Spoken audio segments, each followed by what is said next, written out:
Hello and welcome back to the Electronic Intifada live stream for Thursday, November 2nd. I'm Nora Barrows-Friedman, Associate Editor with my colleagues Asa Winstanley and John Elmer.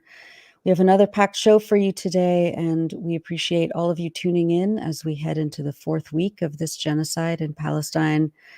After remarks from our Executive Director, Ali Abunimah, we'll be joined by Ghada Ajil and her daughter, Ghaida, and also by Roger Waters later on in the show. We also have a video message from our friend Khalil Abu Shamala in Gaza, so please stay tuned. And with that, Ali, your opening remarks. Here's what the New York Times printed on Monday. It became evident to US officials that Israeli leaders believed mass civilian casualties were an acceptable price in the military campaign in Gaza. In private conversations with American counterparts, Israeli officials referred to how the United States and other allied powers resorted to devastating bombings in Germany and Japan during World War II, including the dropping of 2 atomic warheads in Hiroshima and Nagasaki to try to defeat those countries. Let me translate that into plain English. Israel is modeling its attack on Gaza on the American atomic bombings of Japanese cities and the British firebombing of Dresden. Together, these horrifying and completely unjustified atrocities killed hundreds of thousands of people. Israel is likening the Palestinians in Gaza, a deeply impoverished population of 2.3 million people, most of them refugees, to the Japanese Empire and the Third Reich. And Joe Biden is fine with all of that. By the measures of Hiroshima, Nagasaki, and Dresden, and with close to 10,000 Palestinians killed in the last 26 days, almost half of them children, and new massacres almost every hour, Israel is just getting started. What the New York Times printed in its usual passive tone and buried deep inside an article isn't surprising. Israeli leaders and their fanatical, bloodthirsty supporters have said it themselves. Here's Tzipi Hotevli, the Israeli ambassador in London. Let's take a look. On history, when you fight Nazi Germany, you knew that there were many civilians got attacked from your attacks on German cities. Dresden was a symbol, but you attacked Hamburg, you attacked other cities, and altogether it was over 600,000 civilian Germans that got killed. And was it worth it in order to defeat Nazi Germany? And the answer was yes. And then here's US Senator Lindsey Graham, a Republican, although he might as well be a Democrat. Is there a threshold for you, and do you think there should be one for the United States government, at which the U.S. would say, let's hold off for a second in terms of civilian casualties? Is there a point at which you would start to question? If somebody asked us after World War II, is there a limit what you would do to make sure that Japan and Germany don't conquer the world? Is there any limit what Israel should do to the people who are trying to slaughter the Jews? The answer is no. There is no limit, but here's what you need to do. Be smart. Let's try to limit civilian casualties the best we can. Let's put humanitarian aid in areas that protect the innocent. I'm all for that, but this idea that Israel has to apologize for attacking Hamas, who's embedded with their own population, needs to stop. The goal is to destroy Hamas. Hamas is creating these casualties, not Israel. I don't think anyone's... A few days ago, Craig Mukhaiber, the director of the New York office of the United Nations High Commissioner for Human Rights, resigned from his post. In his widely circulated letter to Volker Turk, the UN High Commissioner, Mukhaiber wrote, "This is a textbook case of genocide. The European ethno-nationalist settler colonial project in Palestine has entered its final phase toward the expedited destruction of the last remnants of indigenous Palestinian life in Palestine." Let's hear briefly from Craig Mukhaiber himself. The difficult part of proving genocide is intent, because there has to be an intention. to destroy in whole or in part a particular group.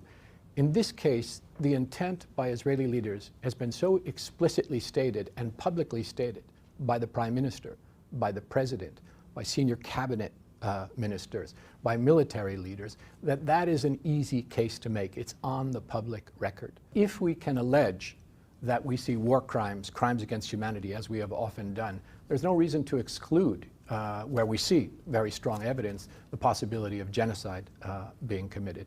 And I think you're going to be hearing that term more and more in connection with what we're witnessing in Gaza. I feel quite confident as a human rights lawyer in saying that what I see unfolding in Gaza and beyond is genocide. And now we're all also well aware of the leaked Israeli intelligence assessment that calls for Israel to, quote, evacuate the civilian population to Gaza under the cover of moving them for humanitarian reasons. In the initial stage, the Israeli plan reads, tent cities will be established in the Sinai region in Egypt. Subsequently, the creation of a humanitarian corridor to assist the civilian population of Gaza, and the construction of new cities in a resettlement area in northern Sinai. The leaked Israeli plan lays out steps for implementation that match exactly what we're seeing in reality. It starts with, I quote, a call for the evacuation of the non-combatant population from the combat zone in which Israel is attacking Hamas. In the first stage, it says, aerial operations will be carried out with a focus on the northern Gaza Strip to allow for the ground maneuver into an evacuated zone that does not require combat in a densely populated civilian area. End quote. It's very clear from the Israeli plan and from Israel's actions in reality that under the guise of targeting Hamas, Israel's real target is the expulsion of the population. Claire Daly, a member of the European Parliament from Ireland, and one of less than a handful of voices of decency in that body, said this in response to Mukhaibar's letter. There will be no hiding behind we did not know when the time comes for European and American leaders to answer for their active role in the atrocities Israel is carrying out. They know it is a choice, not a blunder. The whole world can see. We will not forget. By some credible accounts, including its own, Israel has already dropped the equivalent of an atomic bomb, maybe even two, on Gaza. We know from the horrifying images we see every day, and satellite images confirm the scale of the destruction. And while murder from the air has been Israel's main method of killing up to now, it could quickly be overtaken by famine, thirst, and disease. Water, food, and medicine are still deliberately cut off from Gaza. Yesterday, the Turkish-Palestinian Friendship Hospital in Gaza ran out of fuel and was forced to stop most of its activities, rendering 70 cancer patients at serious life risk, the UN has said. On Wednesday evening, Al-Aqsa Hospital, also in Gaza City, was reportedly struck by shelling. The hospital had absorbed and replaced Al-Shifa Hospital's maternity ward, which is being used now to treat the wounded.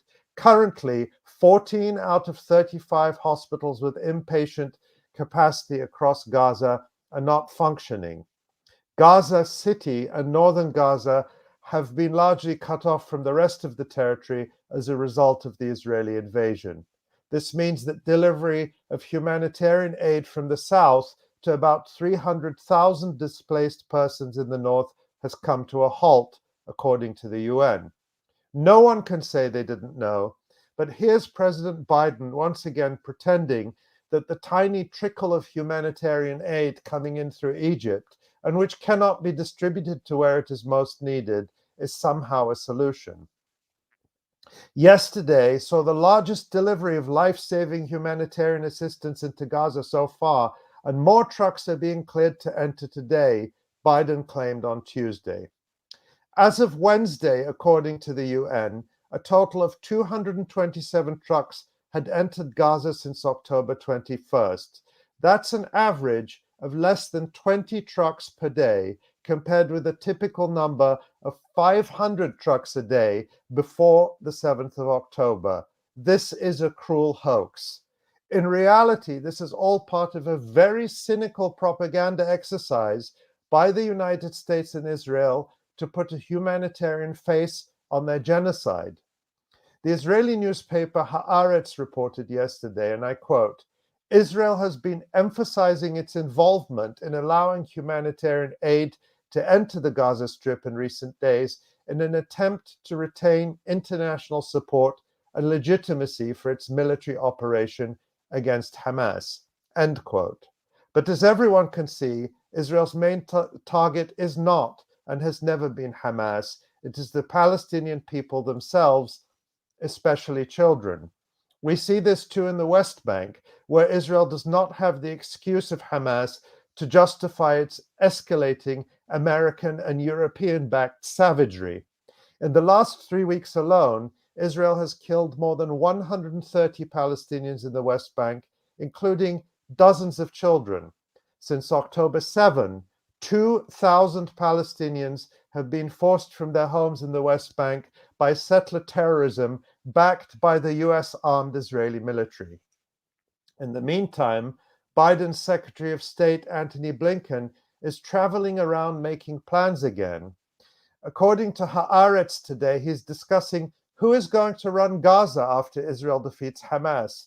Will it be a UN force? Will it be a coalition of Arab client regimes? Or will it be the Palestinian Authority collaborator regime from Ramallah, brought in on the backs of Israeli tanks to administer the rubble on behalf of the enemy occupier?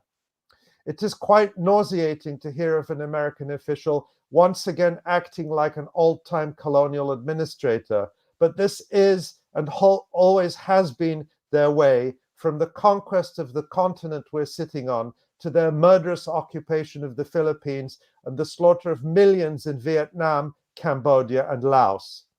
The Americans had big plans for Iraq too after their invasion. They installed an American dictator, Paul Bremer, and then they thought they could remake Iraq in their image. But Iraqis had other plans, and the Palestinians do too. We have started to see global opposition to this genocide pick up. Honorable leaders such as Colombia's President Gustavo Petro have clearly denounced the genocide. Bolivia has cut off its ties with Israel.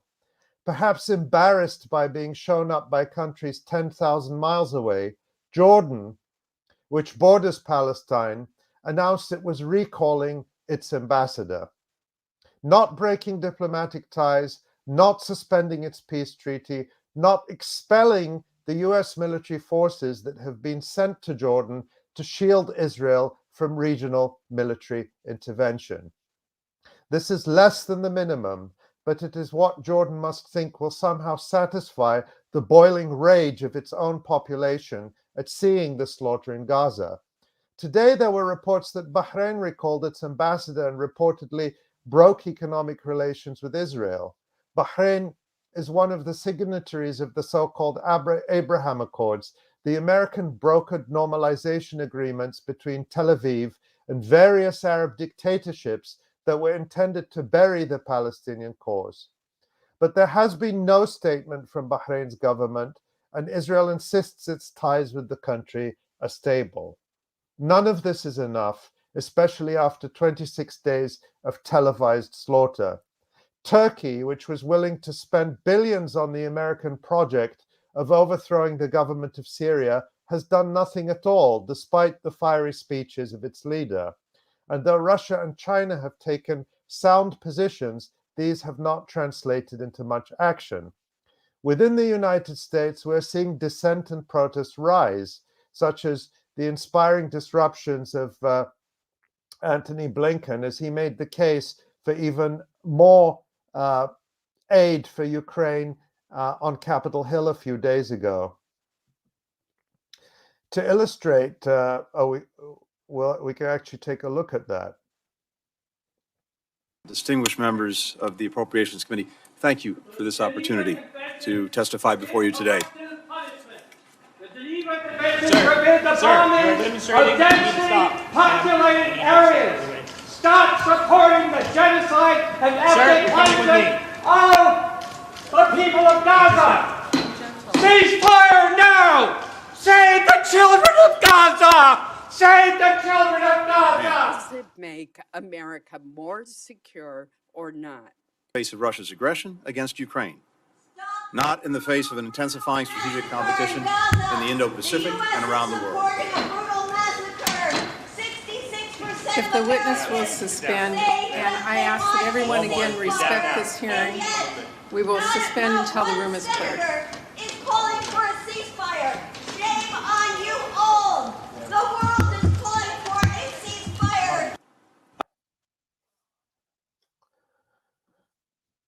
I think it takes real psychopathy to be able to sit there so stony-faced when people are calling for an end to the mass slaughter of children like Tony Blinken's, who were seen later in the day going out trick-or-treating with their father, dressed up as Volodymyr Zelensky.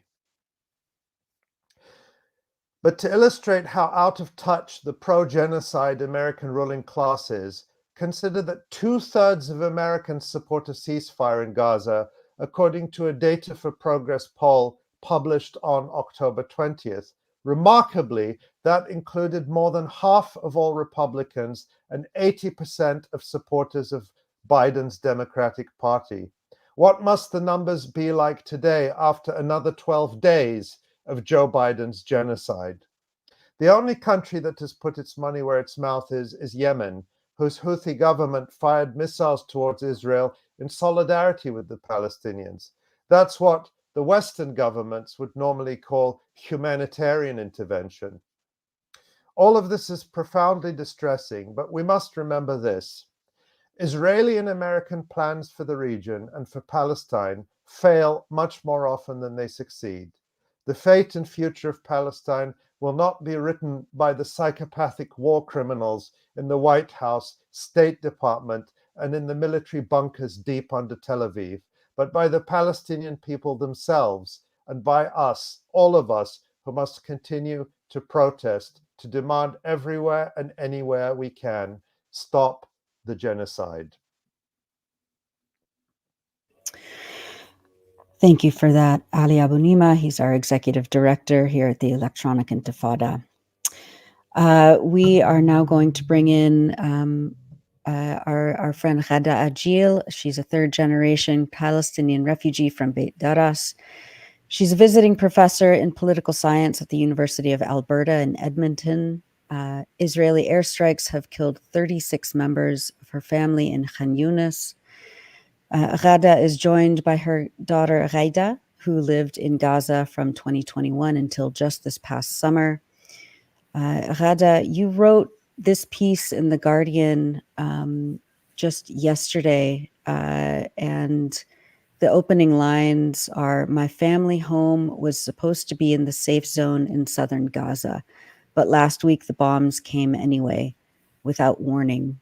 Can you introduce yourself and your daughter and tell us about your family and what happened?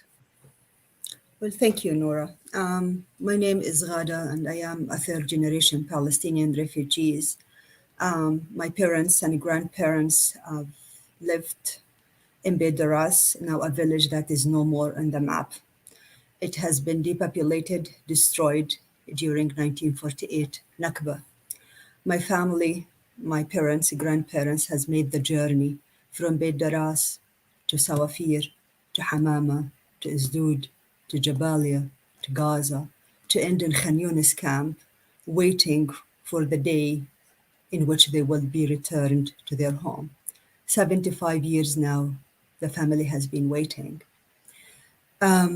It seems like the history repeats itself, because my sister in Gaza City have been, under this shelling, constant bombardment, and under the direction or following the direction to move to safe area. She moved from Gaza City to the south, to my home in the refugee camp. And there, the granddaughter of my sister has been killed, murdered, intentionally and willfully, I would say. Together with, I reported 35 of my family, but now I get the news that it's 45. It has been around 10 o'clock in the morning on October 26 that an earthquake hit my camp. The sound of the bombs has been terrifying. Actually, all the people I talked to who have, survived and lived the other attacks on Gaza, they said this is unprecedented.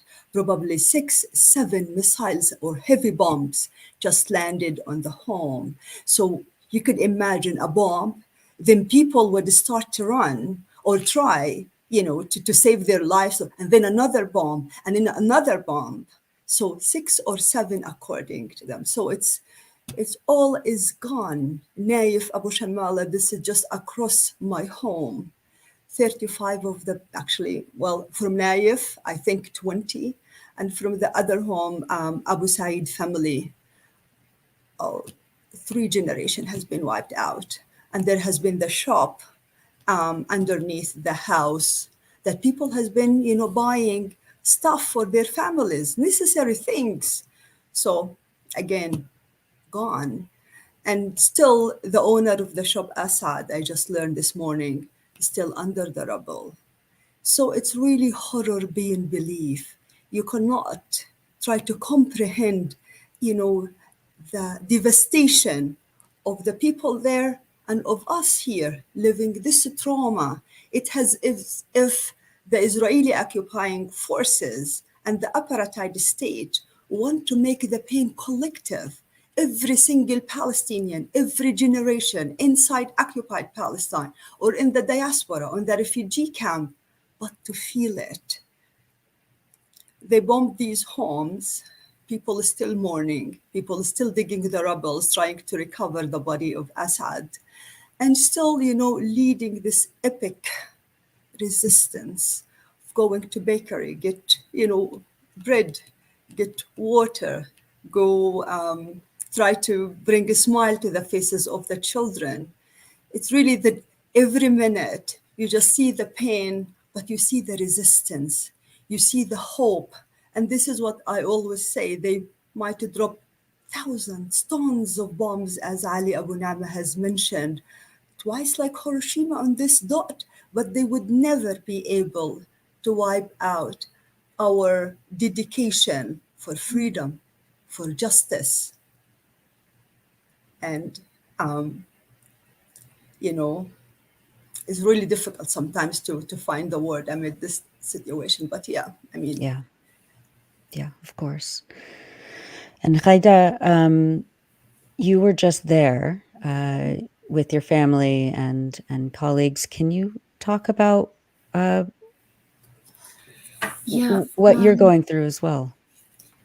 Well, actually, right now, as a Palestinian living in the diaspora, I think it's the hardest thing being away from your homeland and being away from your people, particularly when they are your family and your loved ones. The ongoing situation there is really just a source of great sorrow and pain that brings every day a new story to our homes.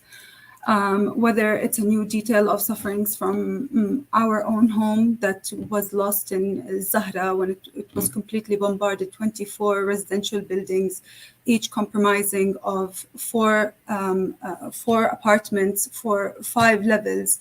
You're talking about mass destruction of people's homes. Now we're talking over 50% of Gaza. And then it just carries on with more devastating news. On October 25th, my aunt's house, October 24th, my aunt's house from my dad's side, in 𝐤 𝐈𝐧𝐭𝐫𝐨𝐧𝐢𝐜 in was hit, and a whole square of many homes, 3 of them were my dad's family's side. What we know were at least 50. What was pulled out were 35. The rest are still under the rubble. 2 days later, the Abu Shamala massacre. we can't keep up with the martyrs. Every day it's a new list. It's somebody that you know, it's somebody that you've met, it's somebody that's touched you, touched your life. Julia, my niece, I lived there for a year and a half, and I volunteered with a lot of human rights and youth organizations and NGOs. And I lived at my aunt's house, and every day I came home to Julia. Every day I saw every single little step that she took into her development of 2.5 years. And Julia is just one of almost 4,000 kids now, little angels that are going. And you recall and you say, children, innocent, they don't have anything to do with war, or they don't know anything that is beyond their home, beyond the embrace of their mother. And Julia died in her mother's arms. And we have a belief in Islam that if God has chosen these people to go as martyrs, then they go. They are the chosen. They will be uplifted with the least amount of pain. But it's the people that are left behind. It's the people that now you're looking are injured and don't have the right, humanitarian aid reaching them. We're talking about not just water and food. We're talking about diseases. We're talking about infections. We're talking about amputations. We're talking about doctors that are using vinegar instead of medical supplies because they're running out. We're talking about a completely collapsing system, and it is collapsed because so many hospitals are closing. Every day we're hearing. Yesterday, doctors, instead of pleading to the international community, decided to plead to the Gazan community. They were asking if anybody has a liter of gasoline, please bring it to the hospital, because if we don't have anything will help. People are using oil for their cars just to get through. Then 2 days ago, we see some of the cars that are going on Salah ad-Din. Every day I took that road to Salah ad-Din from Khan Yunis to Gaza. And to see a tank there, and it deliberately targeted that car and deliberately targeted the bus after with people. UN, UNRWA, buses that have been taking people from point A to point B also targeted. Israel is above the law. It's above international human law. It's decided to go ahead with every single war politics and policies that it wants to do, and it knows that nobody can stop it. I talked to my friends when I was in the airport. I called my friend Shaima, and she's telling me, I'm so sorry, I missed your call last night. I literally just escaped death. Shaima Shawa, her dad, Nabil Shawa, is now volunteering at Al-Aqsa hospital every day in Tell al-Hawa. And the horrors that she tells me that are happening in the hospitals. But despite that, she's still apologizing to me for not answering my call while bombs were falling on her house. 4 bombs fell on her house. Her and her uncle's family miraculously got out of that house. We talk about my friend Lena and Dream, who I posted something on social media, 21 bodies in body bags. And they said, that's my family. That's 21 of our close family. My friend today, Dana Abu Eid, from Jabalia refugee camp, 80 of her family. We're talking massive, we say we are not numbers, but when we actually come down to it and we're talking about numbers, it's like, how do you fathom such amounts of people gone from under your, you can't understand it. And not only that, now you start wondering, if I go back to Gaza, what is left? What will be left? Who will be left? Okay, we're mourning our family one day, we're mourning our family the next day, then we're mourning our friends' families the next day, and then we're mourning our losses every single day, we're mourning a loss. But at some point, everybody in Gaza is our family. Everybody is our bloodline. Everybody's our community. And you start wondering, what else needs to be said? What else needs to be shown? What else needs to be conveyed to these politicians that are sitting on seats, powerful seats?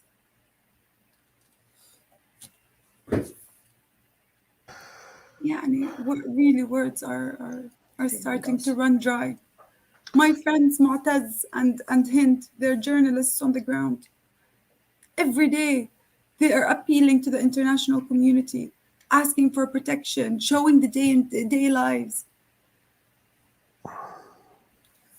Sorry, I don't want to take much more of the time, but horror beyond belief. Probably that's I'm Yeah. I keep saying, because it is impossible for us to comprehend. I mean,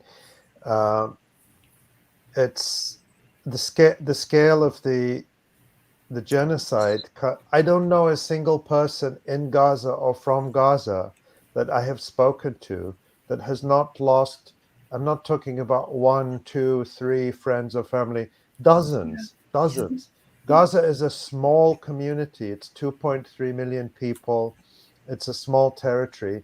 Now we're talking about close to 10,000 people, and many are under the rubble. That means 4 out of every 1,000 people in Gaza have been killed. It won't be long, if this doesn't stop, that we get to 1% of the population, 1 in every 100 that's been killed. And the number of injured is always multiples of the number killed. And I just keep saying, the only thing it reminds me of is, all our lives we hear these stories of Holocaust survivors who will say, I'm the only person left from my family. I lost, everyone on my mother's side, everyone on my father's side. I was the only survivor, or my father was the only survivor. This is what I'm now hearing from people in Gaza. Just entire families wiped out. And you say that what more can we say, or what more can we show? They know what's happening, and they're doing this to us deliberately. And that's the part that is really unbearable. It's not that they're not educated or they can't see. They know. And what they're doing instead is saying, what kind of spin can we put on this? What kind of public relations can we do to distract people from this deliberate slaughter that we're doing? And that is just the thing that is impossible to bear. Right. It's a continuation, really, of just dehumanization and desensitization of Palestinian lives lost. There's a famous poem, "My body is a TV'd massacre." Palestinians' bodies are becoming a TV'd massacre, and every day they're coming and showing you, imagine for a moment living in a place where every breath feels like a struggle, where fear and uncertainty are your constant companion, where basic necessities like food, like water, like electricity are scarce. You're talking about the blackouts. Yesterday, again, they put Gaza on a blackout, a complete blackout. We couldn't reach anybody. My uncle had a heart stroke yesterday, 2 days ago, from the situation that's happening. And really, you look back, and this is history playing again. My grandfather, after he was expelled from 𝐓𝐡𝐞, and he was living in the tents in Khan Yunis, and he looked and he had all these lands, acres and acres of land, and he saw his situation now in Gaza, living on UNRWA base, or at the time it wasn't even UNRWA. It was the Quakers. The Quakers. Yeah. And he had a stroke. He had a stroke, a brain stroke, and he was paralyzed for the rest of the time that he was there. Now my uncle is living that time again. And we're living the Nakba times again, seeing the tents come up in Khan Yunis. It's surreal. It's surreal. Yeah, it's like if the history is repeating itself. Like, I think some of the people told me, I think we're living in October 2023 to wake up to think ourselves we are in October 1948. Mm-hmm. It's really horror beyond belief, with all the meaning of the word. Every single soul is feeling it at the moment. And still this cry for stopping the genocide that everyone is suspecting, including these newspapers when we want to use the term. Now, the UN officials, lawyers, experts, human rights have, been not only resigning, but saying that's exactly match the textbook of the definition of genocide. It is all these statements made by the Israeli politicians, military, cabinets, government, intellectual, journalists. I mean, those people who are inflicting this death on Gaza children, they have been receiving these messages from the children at school, probably 20 years ago, according to Chris McGreal in The Guardian, kill the Arabs. Those children now are in these tanks killing the Arabs. This is the dehumanization of the Palestinian, the dehumanization of everything Palestinian. So Hamas run hospital, Hamas run school, Hamas run orphanage, as you know, this justification to go ahead. All these statements we hear by politicians, not only the Israelis, but also the Western leaders. Mr. Biden suspecting all these numbers, and if they are dead, they must be terrorists. This is really unbelievable, how this complicity, how this bankruptcy of the West. Gaza is the graveyard of international law, graveyard of Western morality. Shame on the world. And you know, even here, when we're trying, you know, to give some advices for Shaima Shawa, when their home has been bombed, as a friend, we said, take our home in Zahra. I am happy she did not, because all my neighbors, all my family, even who live in Zahra, ended in streets. You talk about thousands of people trapped. This is a starvation. This is Dov Glass when he said, we're not gonna starve them. We're gonna put them on a diet. They now discovered after 16 years of inhumane blockade, they cannot put an end of this willingness for freedom, for dignity. So now the plan of annihilation, of genocide, of expulsion, of continuing the unfinished project of Nakba. This is what we see it. You know, my grandmother has been always telling me, whenever we have a generation, they come and kill it. 1956, 1967, 1987, 1994, 2000. Actually, I was saying, what she said, now when I just put every few years this intentional killing of the children, it is the history. And you know what? When we lost our home in Zahra, you know, even a small place that have all the memories. We don't have any memories in Beit Daras because my family has been expelled, everything destroyed. So all the memories we built in the past 40 or 50 years, the photograph, the first step of my daughter, the painting that my brother-in-law gifted us, my hard-earned certificates, every single thing of a home, a warm home, is gone. All what you held dear. This is why I say they want this, I would say, loss to be collective and felt and continue. So when my grandmother was telling me how they destroyed the home, and then in 1970s, the Israelis started to let Palestinian refugees visit their villages, and she asked him, will you go and visit your home? He said, I would die, because my home is my flesh, is my sweat, is my blood. It is the broken person you see now. You know, now, if my grandfather is alive, I would tell him there is more, you know, or a worse thing or painful thing, not being able to walk in the ruins of your home, but to watch it live streamed on TV, and you know, feel this powerlessness. And you said, it's okay. The home could be compensated. We can build. But then 24th of October, my husband's sister, all her children, grandchildren, and great-grandchildren, 3 generations wiped out, gone. And then the 26th of October, my family, 35, 40, 42, again, numbers. We are not numbers. I mean, as Ghaida said, it's going to be so difficult to get to Khan Yunis, and I am not received by Aisha and Naif and their wife. The minute I step in the camp, all the camp come to congratulate us and hug us and say, how are you, and all of that. And every single day they would share whatever they cooked. This hospitality, generosity, the richness of the Palestinian people, no one ever could understand. They are the talented, the gifted, the most beautiful souls that are Gaza gone. has a magic about it, really. Yani, I left Canada 2021 because after the aggression that happened in 2021, I wanted to go see my uncles. I wanted to see my family. I wanted to see Gaza. I wanted to spend time. Life here will pass by you so quick and you won't feel the time go by. And when I went there, really, I understood what it means to feel the magic of Gaza, to feel the magic of people.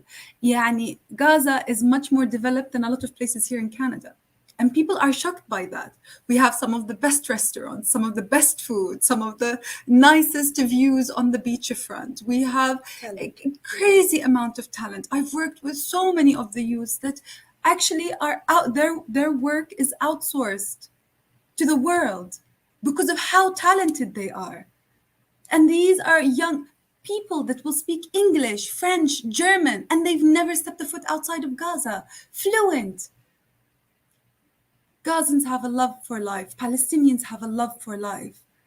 It's not what we only see on TVs. And I know we've gotten used to seeing these bodies come time and again, but they just want to live. They want the freedom. They want to be able to travel. They want to be able to study outside. And that's their right. That's one of the most basic human rights. And this is we should have. Yeah. So this concept of denial for all these youth, actually, when I look again at statistics, 47% of Gaza are children, 55 are under the age of 21, and I go every summer. I see these talented people, and you see this occupation, mastering the land, the sea, the air. You cannot put a step outside Gaza. We have the best beaches, Mediterranean. You cannot fish. People talk a lot about this genocide, but take me as an example. I finished a high school in 1988 or 89. When I tell the people here that I was denied the right to go to university, they say outside. I said, no, in Gaza. They said, what, for a few months, your family doesn't have money? I said, no, because Israel, the apartheid state, have decided to close all the universities in Gaza for 6 years. So 18,000 students my age at that point of time were denied. Multiply it with 6 years.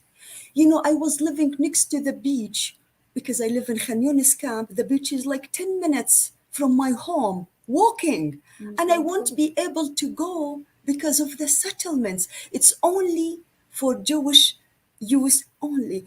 At the checkpoint in Gaza, and this now resonates with what is happening in West Bank, when we have been held on the checkpoint in ambulances while my husband, nephew has been bleeding, and they would stop the checkpoint so that they allow the cars of tomatoes and cucumbers to be sent from Gush Katif illegal colonies to inside Palestine or Israel.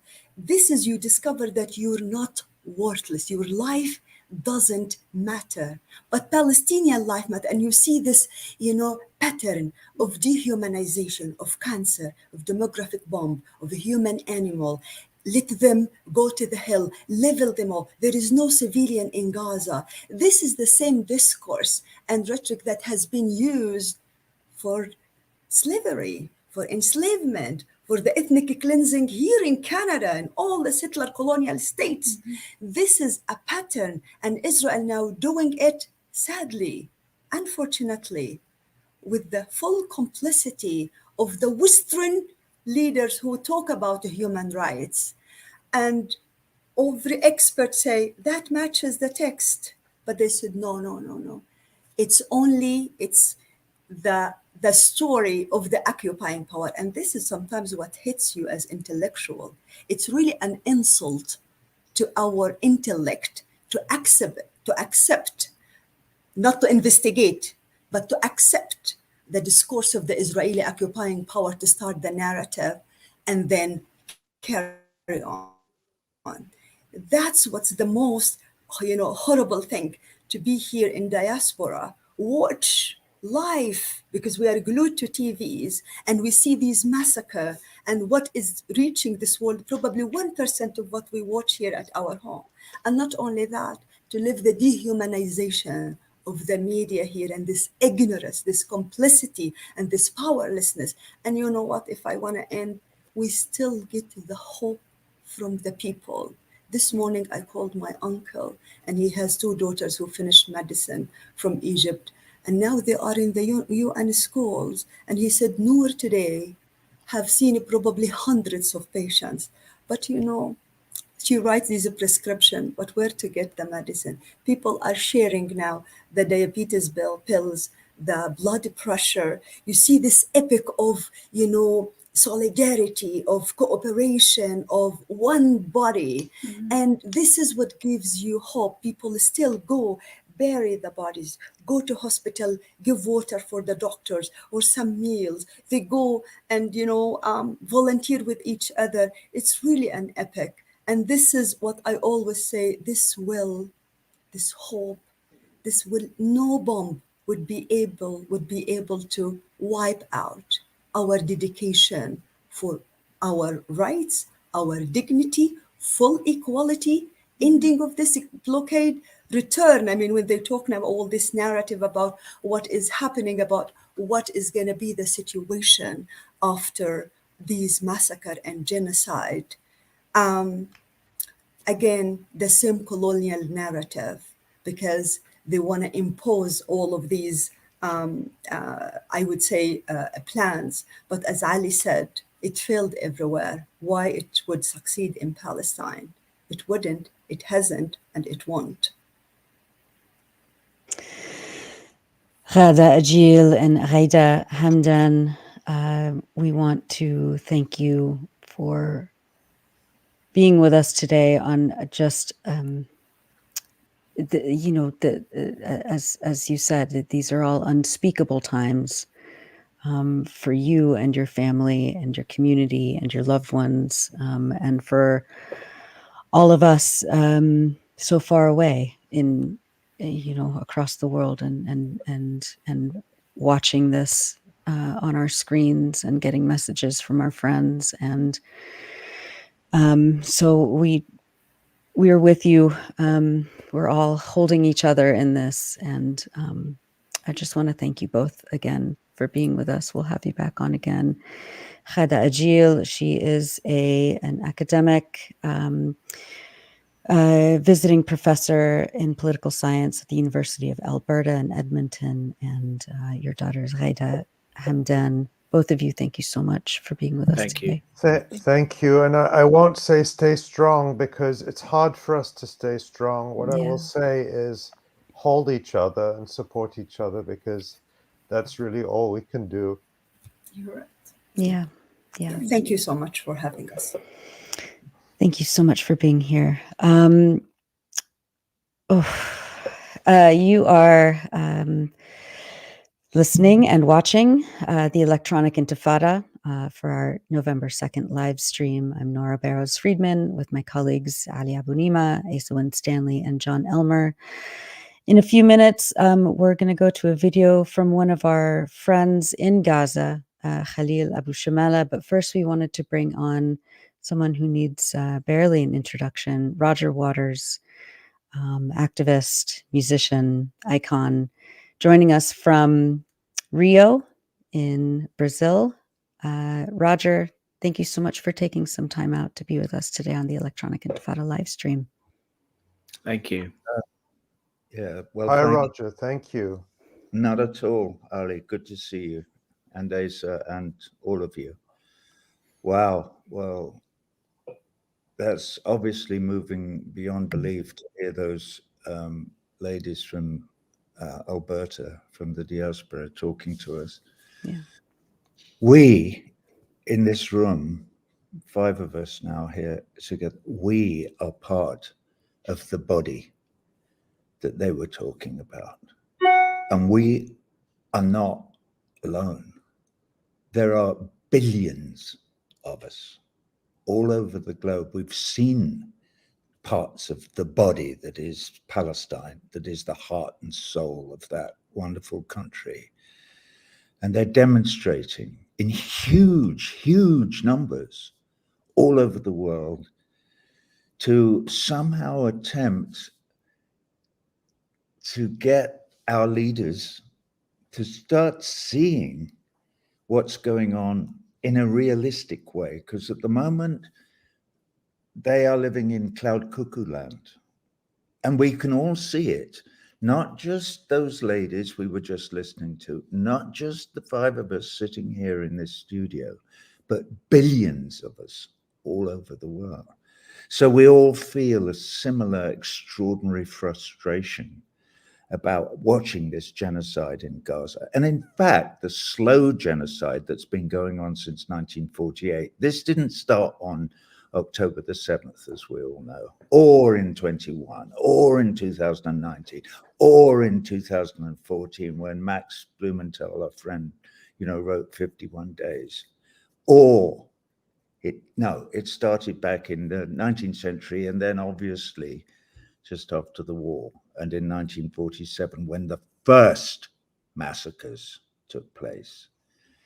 Deir and Atatur and the other places that are now becoming now, we're beginning to see documentary evidence and admissions from old men who were in the IDF or who were in the Stern Gang or the Ergen Gang or whoever it was back in those days. Yesterday, I'm going to ramble because we have not yet talked about the future. Okay, there was just a vague mention of what happens after this. If there is an after this, it's quite possible that the demented Joe Biden and the demented Netanyahu and the other dementedly, and Rishi Sunak and Macron and all the other leaders of the Western world, it is possible that they are willingly driving the rest of us, who they assume to be lemmings, over the cliff into Armageddon. All right? Because an awful lot of this can be laid at the door of a fanatical belief in God. The Christian fascists in the United States are slavering for Israel to kill all the Palestinians and survive as a state so that Armageddon can happen and Jesus will come back and take them all by the hand and they'll go to heaven and all the Jews will burn in hell forever and blah, blah, blah, blah.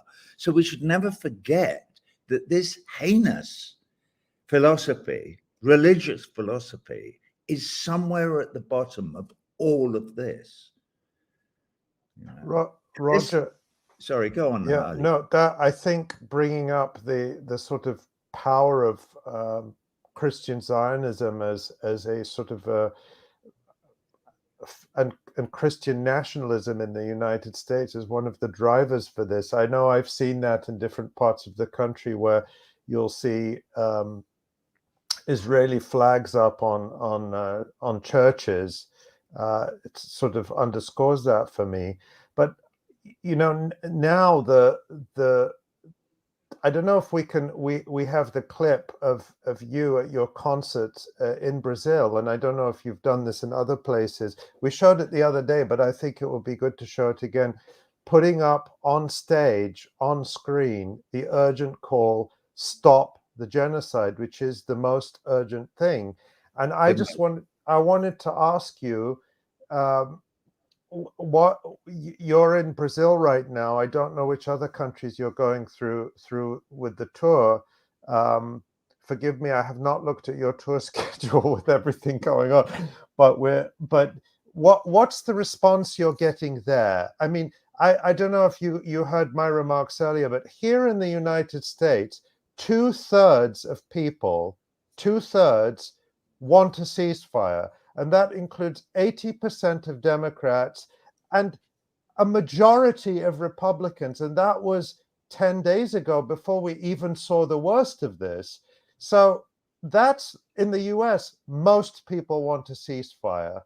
And our politicians are completely on another planet. What are you seeing in your travels? What was the response at your concerts? It's when you're playing in a football stadium and there's 40 or 50,000 people stretched out in front. It's and you're wearing in-ears to hear the music that you're playing, and it's very difficult to actually gauge the response that is out there. But my gut feeling is that, and I promise you this, when we put up "Stop the Genocide" on 4 30-foot square, very, very bright LED screens, while I'm singing "Lay Down Jerusalem, Lay Your Burden Down," and which is a song that I wrote in 2015, so it's quite a new song. That's only 8 years old, but nevertheless, As you know, Ali, I've been banging this drum for at least 20 years now. So, and I was a latecomer to the party. But the choir I was speaking about, it's billions.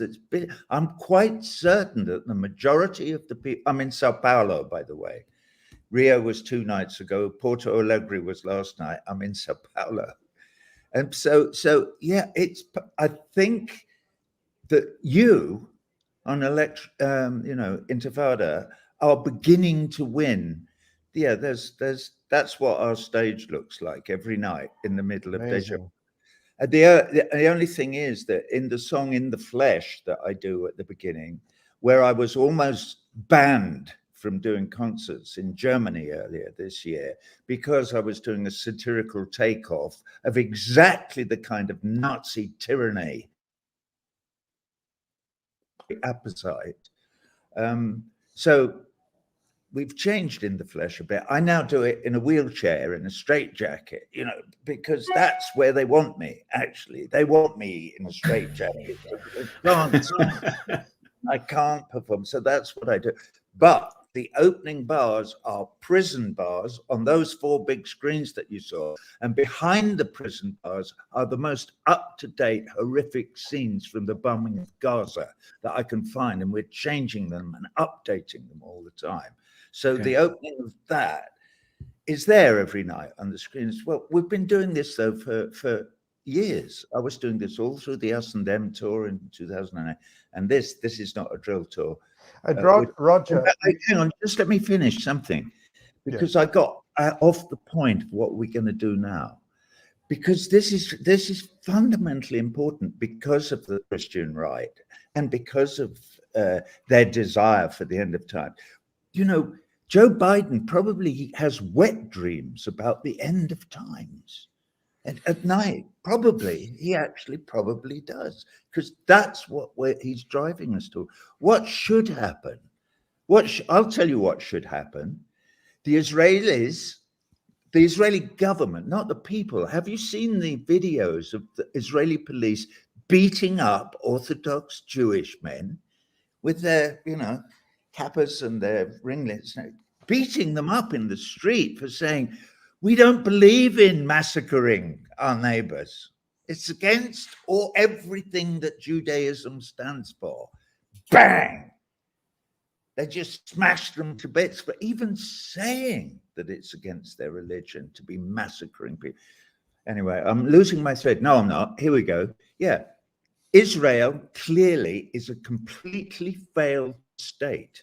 They've been having a go at it since 1946, and it is clearly an absolute, total, crazed failure. If God did choose them, God has forsaken them now. Look what they've become. Look what they are doing. I mean, I confess I'm an atheist, but if there is a God, he could be doing nothing now but saying, not in my name, Netanyahu and the rest of you, not in God's name. How dare you take my name in vain like this? So they would have to then say, look, we're sorry. It's been completely wrong since 1947-48. We're sorry. We get it. This is obviously, we're going to stop doing that now. Yes, please. Can we please stay here when the Holy Land becomes one united democratic state, a new state with equal human rights for all of the people who live there, all the Arabs and all the Jews and all the Christians and anybody else who wants to come and treat each other like human beings and cooperate and bring up their children and encourage the universities and encourage all this great talent that we saw your previous speakers talk about. That is the future. All right, I've said it again.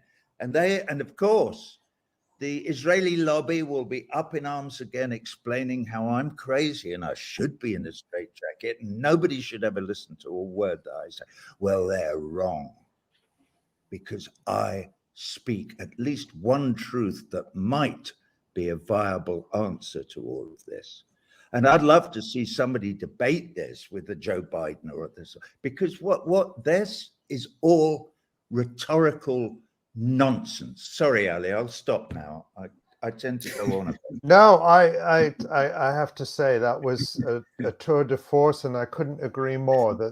That you said, let's talk about the future, and that is an absolutely beautiful vision, and the one we've been talking about for years, but the one that Israel is adamantly opposed to, and not just Israel, but the United States and Europe and everyone else. But Roger, what I want to ask you, and I mean, by the way, perhaps Asa will read some of them out later, but the comments are just, people are just absolutely in agreement with what you're saying, and very appreciative as we are. But you alluded earlier about how your concerts were almost banned in Germany, and how the Israel lobby calls you crazy, and I have to say, crazy is one of the nicer things they call you. That's almost a compliment compared with some of what they say. But I get messages all the time from people saying, you know, I want to speak out, but I'm afraid I'm going to lose my job, or I'm afraid I'm going to face some sort of repercussions. Not everyone is a rock star, so not everyone can go up on stage and do what they want.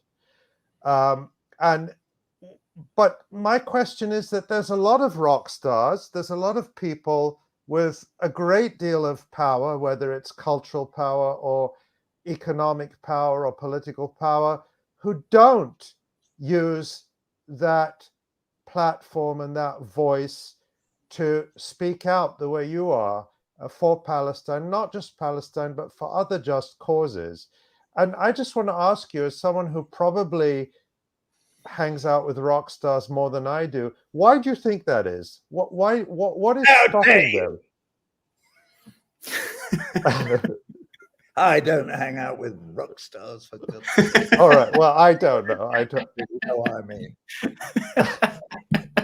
I said probably. Maybe. I don't know. I'll tell you why. I'll answer your question, though. Not all people who are in the music industry were lucky enough to have had my mum and dad. My father had the grace to die in a battle at Aprilia near Anzio in the bridgehead, fighting the Nazis in 1944. February the 18th, he died. Okay. And my mother, who was a young woman and was serving hot tea to people in bomb shelters all through the Blitz in London, and had been on teacher training in Bradford, and children in England. Can you still hear me? Yeah, there are. So had become very left-wing. So that's huge for me, that those politics were in my blood. But then I'll tell the story again. When I was 13 years old, one day my mother could see I was thinking about something, and she said, Roger, come here, I'm going to give you some advice. All through your life, you will be faced with knotty problems. These are the knotty problems, Ali, that my fellow rock stars, as you like to call them, are facing. This is a knotty problem. I mean, it's very simple. We all know, those of us who've studied it know this. Okay, she said, when you do, this is what you do. You read everything that you can about whatever it is. So in this case, it would be reading the history from the Nakba on through to, and previous history. By all means, read the Balfour Declaration, but read the whole fucking letter, not just the first sentence. Read the bit about save that.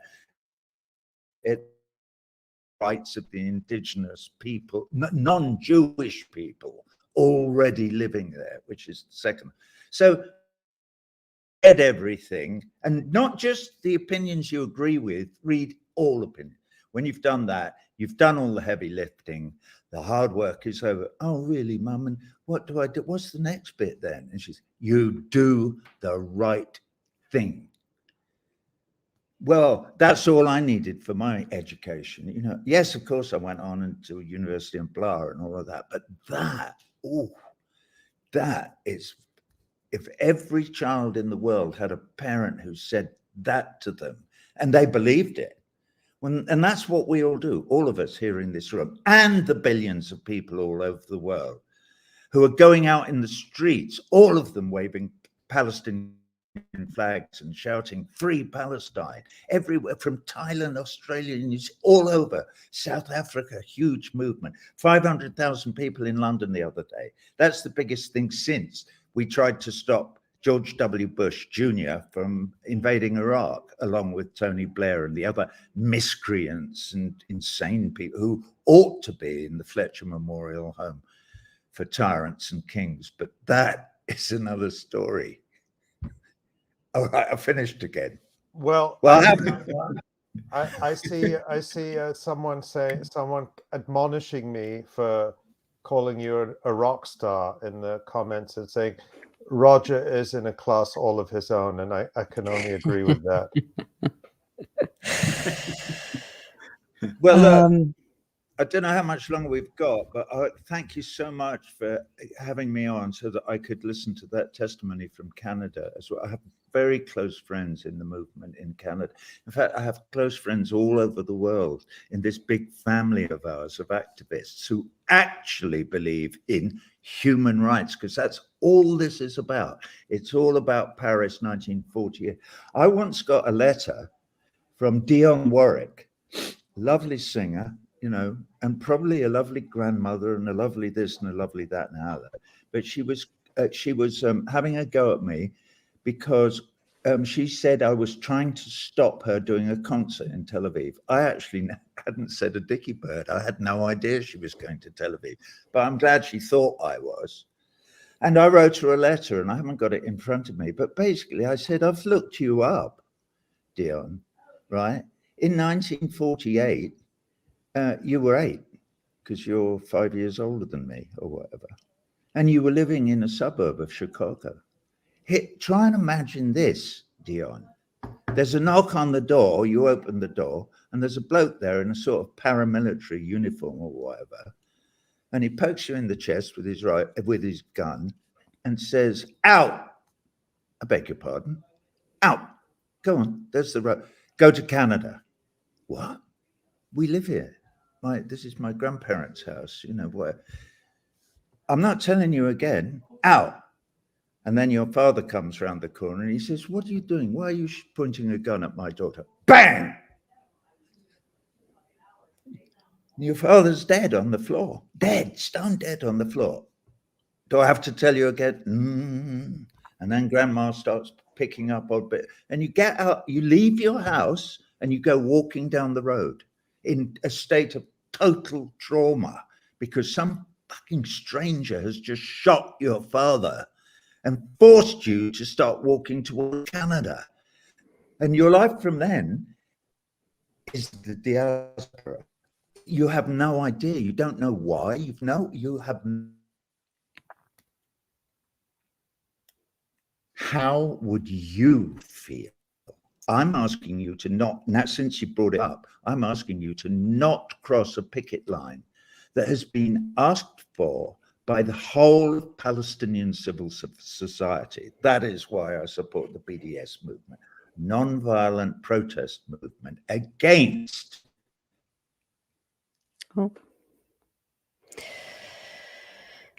Looks like we're having some internet issues with Roger. But while we try to get him back on, let's go. We're actually going to have John and Ali up next to talk about just military analysis of what we're seeing. But before that happens, let's try to get Roger back on here. Oh, Roger, are you there? Roger, they're trying to shut you up again. Yeah. Yeah. Yeah, I am here. Anyway, you get the point. You know, Dionne, you have to be able to empathize with others. If you can't, you've got a serious bit of your humanity is missing. Joe Biden can't, okay? Rishi Sunak can't, Tony Blair can't. Well, I don't need to go on. The list is endless of people who cannot empathize with her. They can't put themselves in it, and neither can you, Dionne. I was thinking yesterday about the end of Bob Carroll, Ted and Alice, a film most of you are too young to remember. but it was back, I don't know, in the early 70s. But the end of it is Dionne Warwick singing, "What the world needs now is love, sweet love. That's the only thing that it's worth living for." That's the lyric, roughly. And so I sometimes think of Dionne and that song at the end of that film. It's got Elliot Gould and a few other people in it. Yeah, well, that says it all. What the world needs now. We have to be able to empathize with the Palestinian people and the Israeli people. Let's not forget those old rabbis with they're not dreadlocks, what are they called? Definitely not dreadlocks. Being beaten up by the police in Old Jerusalem. They're beating up their own just for differing in their opinion of what God's intention is. You know, it's bizarre, obviously. But all we can do is go on trying to increase the size of the choir, telling the choir, we're with you every time you wave that flag on a demonstration in Kuala Lumpur or wherever it is, or Johannesburg or London or Toronto or Alberta or Edmonton or where George Floyd died or anywhere. We are all with you. We are part of this choir. This choir is enormous. Absolutely enormous. And eventually it will get through their thick heads that they cannot go against the people's will. All right. There are many, many, many more of us than there are of them. And they are wrong. We are right. And together we all have to explain to the Israeli government that it's over. You have failed us. All right. You are now a terrible example of what can happen when supremacist ideologies take over our capacity to empathize with our fellow human beings. This is what happens. And it's fucking awful. And you are doing it. Stop doing it. So we need billions of people to be there in the streets saying, stop the genocide now. I'm doing it every night in my own small way, on my little stage or whatever, and joining you folk here on whatever this podcast is called. And this is all we can do, but thank heavens that we're doing. Yeah, go on, Ali. You've got your finger up. Oh, no, but well, I want to say, I know that I speak for many, many people in that choir all around the world who say thank you for using your voice and using your platform. And that provides a lot of encouragement to other people that they can do the same, because there is an effort to silence all of us on this issue and to make us too scared to talk about it. And I think the more people who speak out, the more courage that they have to speak out, and the more normalized it becomes to speak out. So it's just critically important that you're doing this, Roger, and we are very, very, very grateful for that clarity and support. Let me just interject. I'm very grateful to Asa Winstanley for writing his book, The Weaponization of Anti-Semitism, because it's a huge help to all of us to have a tone like that we can refer to. Oh, look, Asa, you have a copy behind you. Why don't you just show it for people? Yeah, this is a must read. There you go. Yeah, and thank you, Roger, for your support. Not at all. You can send my cup.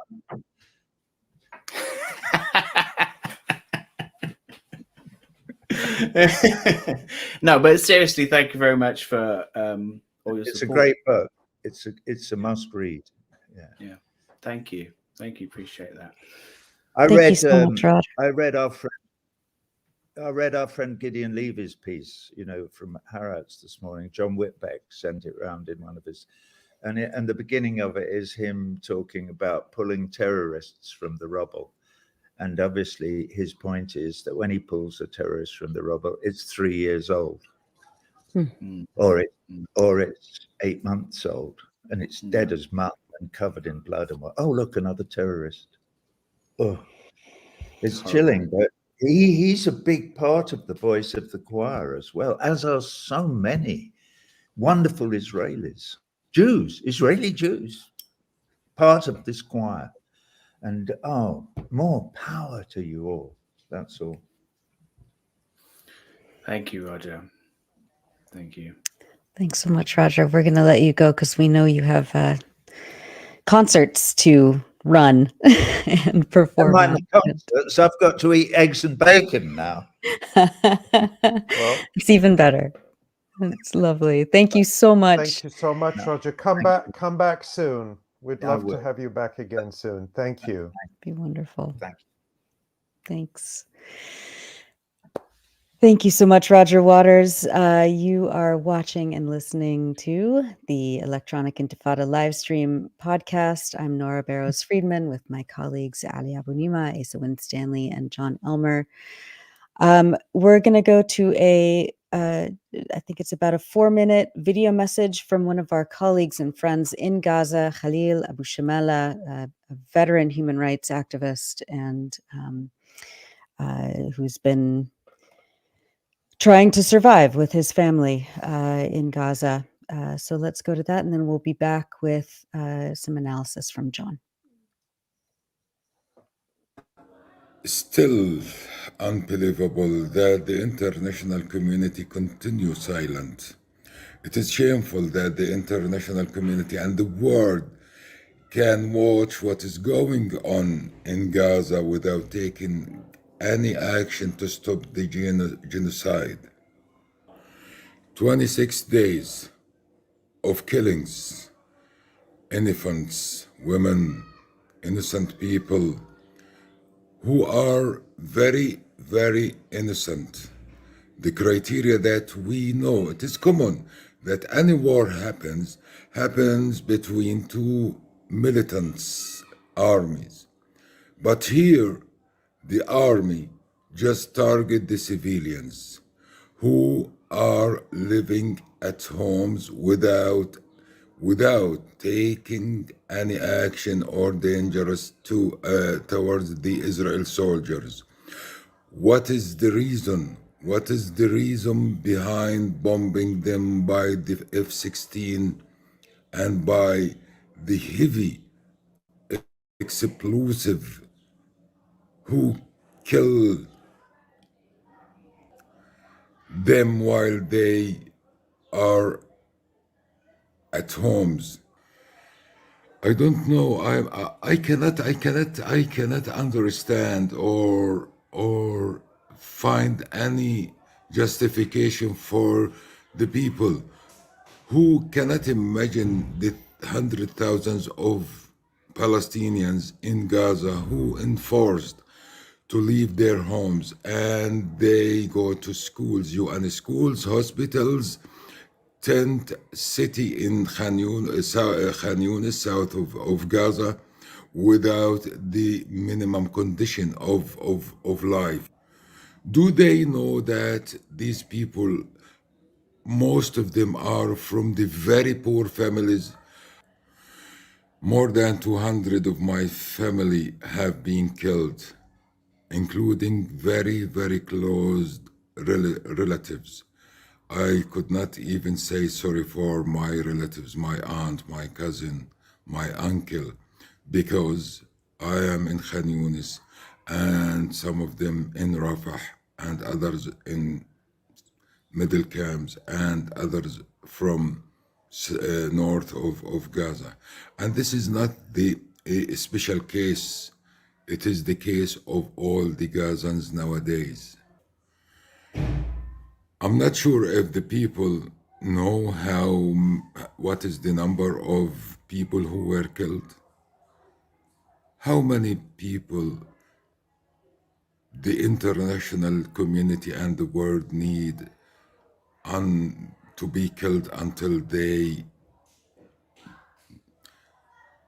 move and intervene and raise their voice and pressure Israel to stop the continued killings against the civilians in Gaza.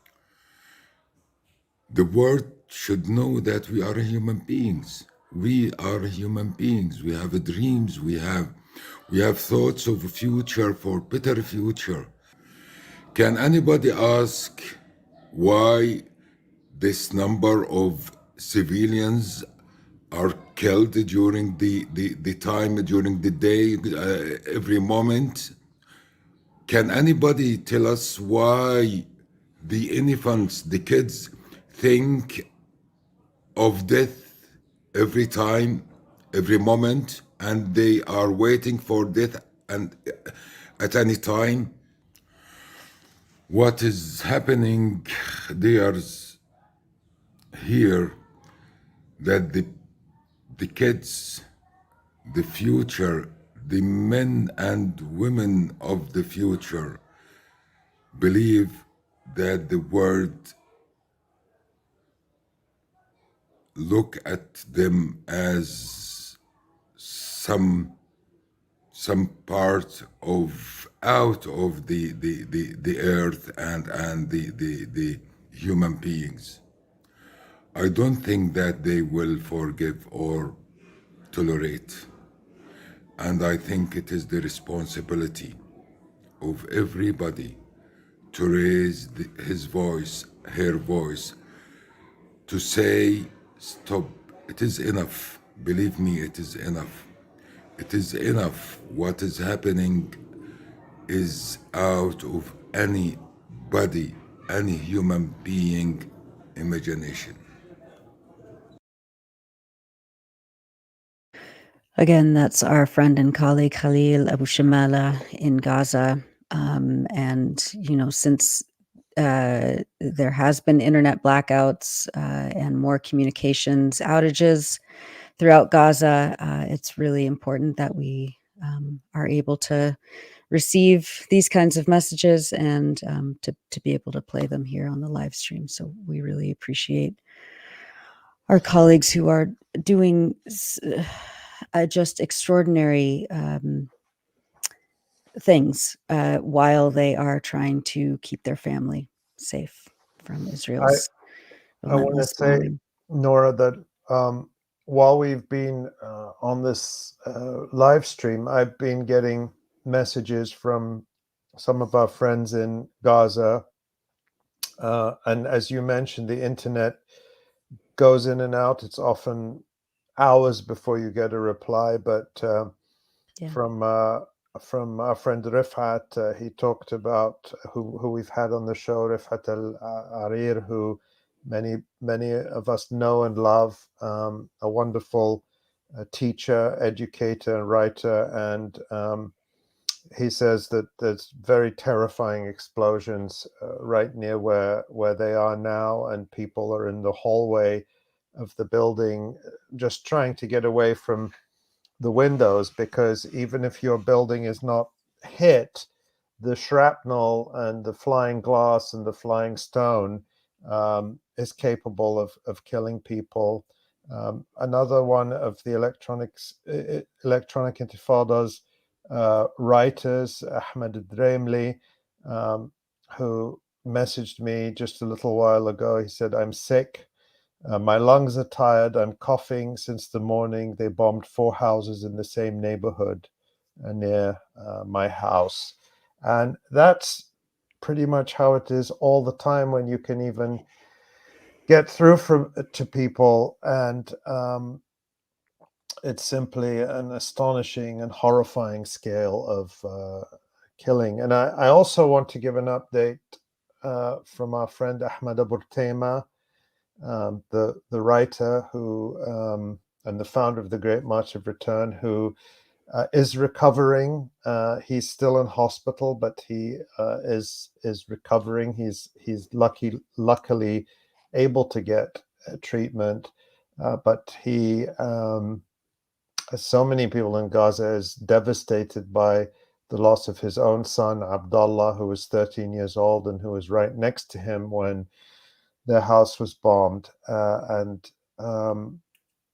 Ahmed sent us a piece this morning from Gaza that we will be publishing at the Electronic Intifada, telling his story and what happened.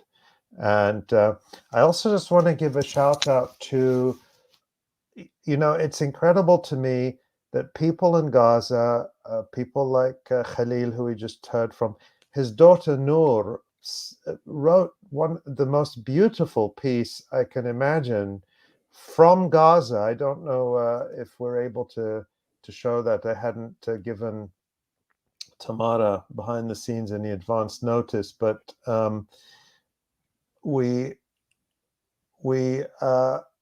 it's astonishing to me that people in Gaza continue to write, continue to get their message to us by any means they can, whether it's a WhatsApp message or a text message or a voice message, and they say, please transcribe this, because they want the world to hear them.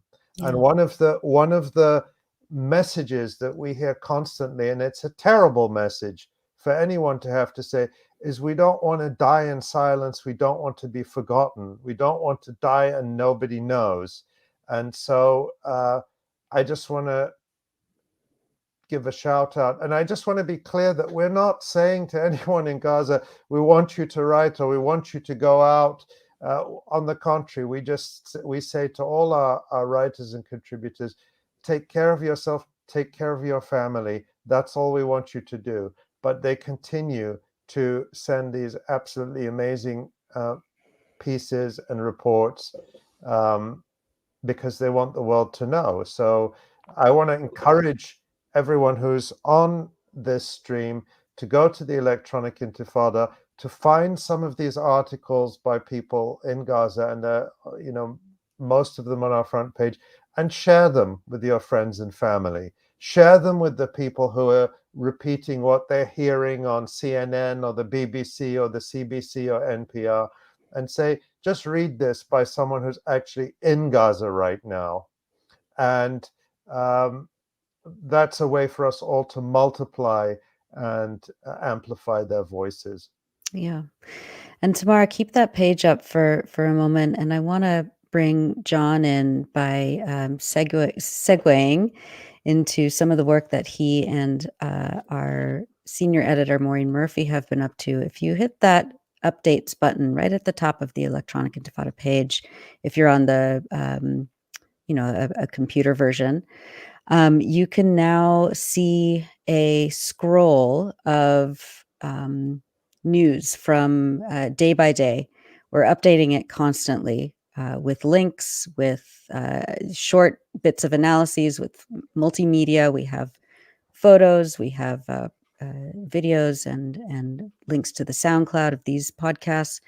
So please go to your website, bookmark the updates page, and that is basically our own internal kind of clearinghouse for the most significant updates of the day as this genocide grinds on. And so with that, I want to bring in our contributing editor, John Elmer.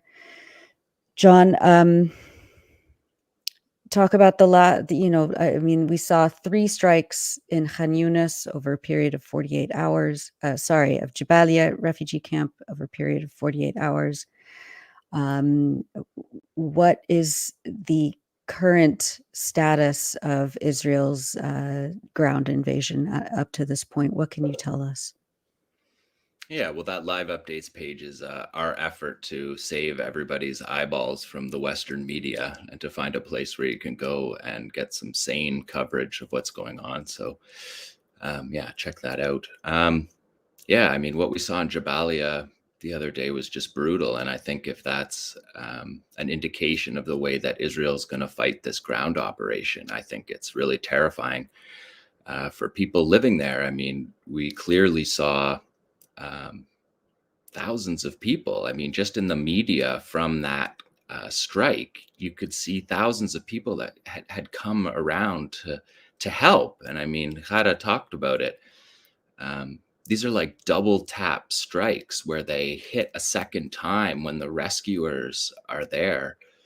I mean, CNN and UNICEF, people that are not normally speaking about it. CNN talked about children carrying children from that bomb site. And then the Israelis tell us that that's a legitimate target. They call it a high value target. They say that a commander, I mean, the main reason was resistance. 2 soldiers from the 𝐓𝐡𝐞 brigades were killed. And as we said before, that's what Israel does. They pull back and then they massacre the civilian population instead of fighting face to face with the fighters that are defending Gaza.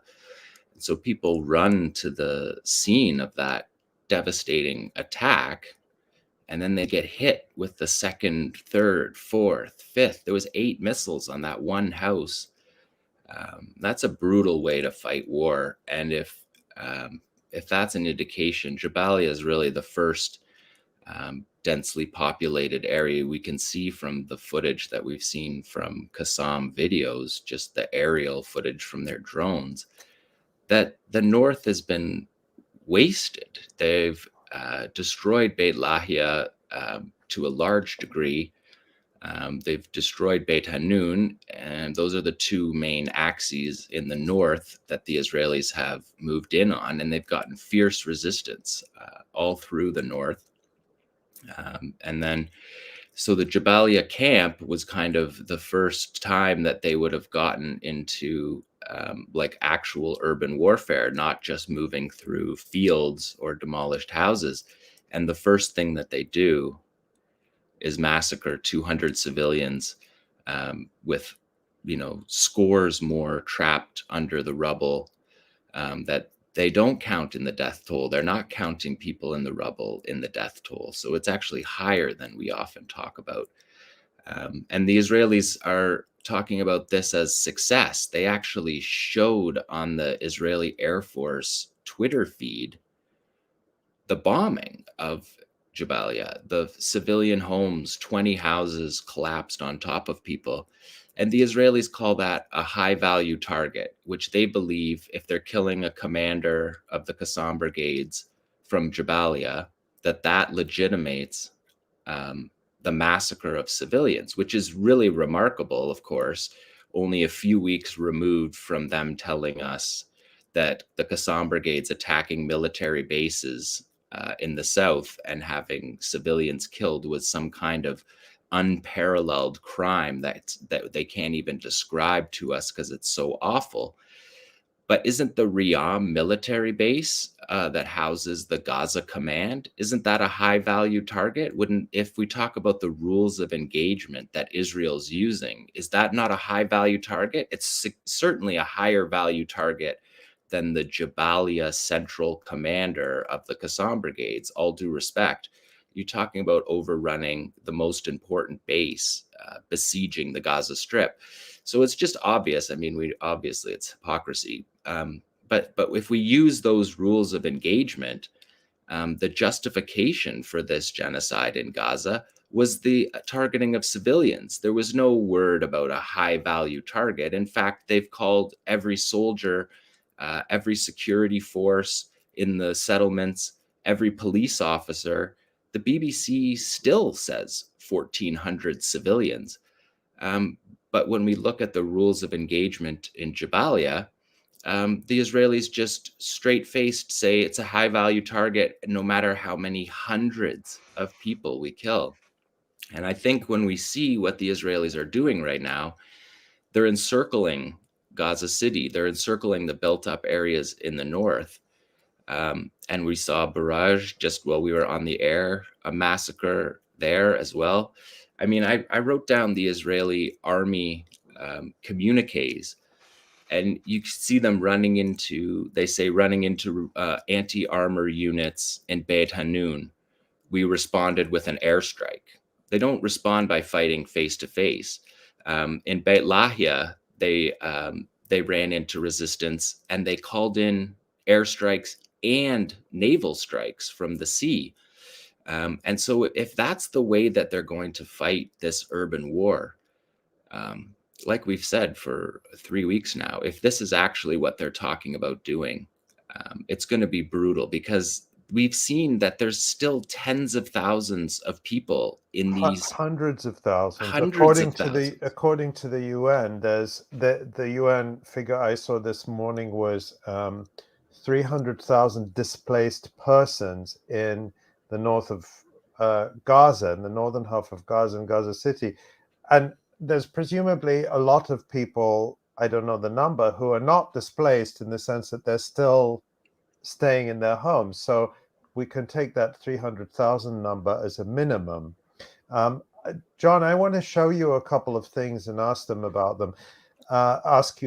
The first thing I want to say is, last time we showed some of the Qassam videos and did some analysis on them, and it appears that resulted in YouTube deleting the video of our entire previous live stream that we had on Monday. So we all know that the social media, YouTube, is heavily censored in order to prevent free discussion of what Israel is doing. And we were hit by that directly. So unfortunately, we're not going to be able to show any of those videos this time, because we don't want our channel to be taken down, and we want people still to be able to watch this video. But we'll talk about them. And, you know, the only thing I can say to people, we don't have a lot of power to fight this censorship. But one thing we would ask people to do is to share this video. You know, the old refrain, like and subscribe. We have more viewers than people who've liked this video. So everyone who's watching, please like it, because that at least circulates it. The algorithm picks it up so that people will see it. Anyway, back to Ali, do you remember in the 80s when Jerry Adams used to appear on British TV with an actor's voice? Yeah. Because well, that's an aside. I mean, we're getting a little off topic, but I want to say that shows you how the BBC has changed. Because in the 1980s, the British government banned the BBC from broadcasting the voice of people it called terrorists, like Jerry Adams of Sinn Féin, the Irish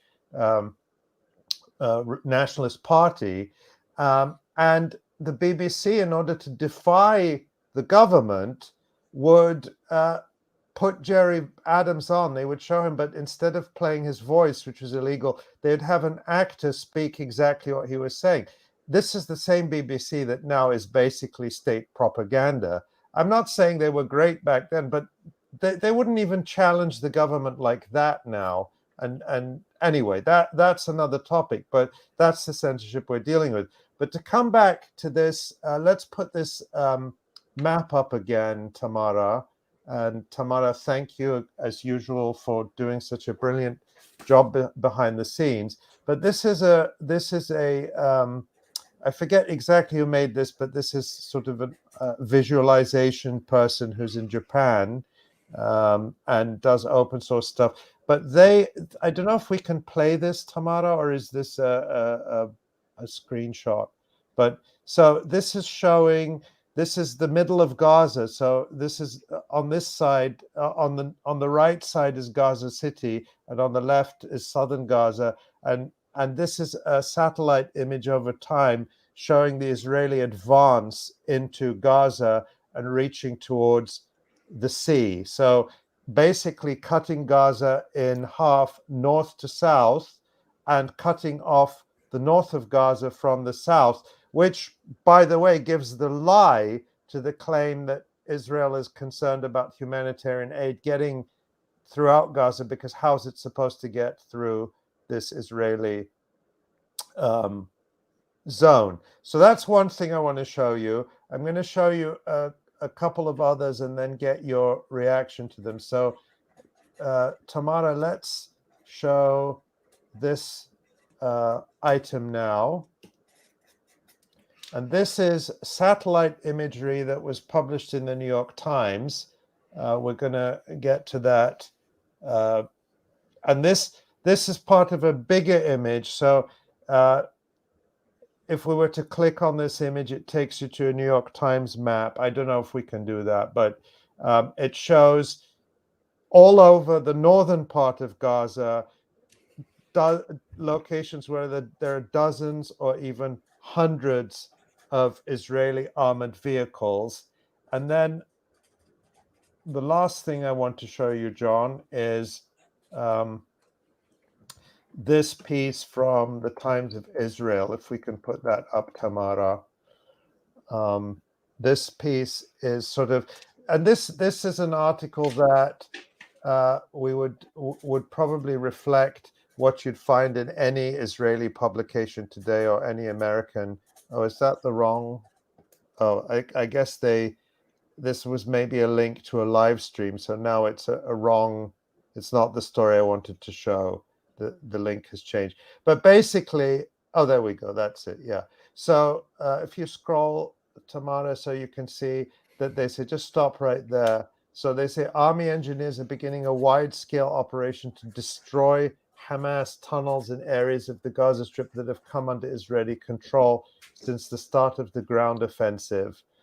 And then they say here, so they're using robots and explosive devices to detonate booby traps. And then there's a quote here from a senior officer in the Southern Command who is apparently not speaking from Hamas captivity, because as you've pointed out on a number of occasions, most of the Southern Command were taken, many of them in their underwear, as we saw in the videos from a few weeks ago. But he says, maybe at first they were able to harass us, sting us by firing from tunnel exits, but after we established control of the areas, the engineering operation started.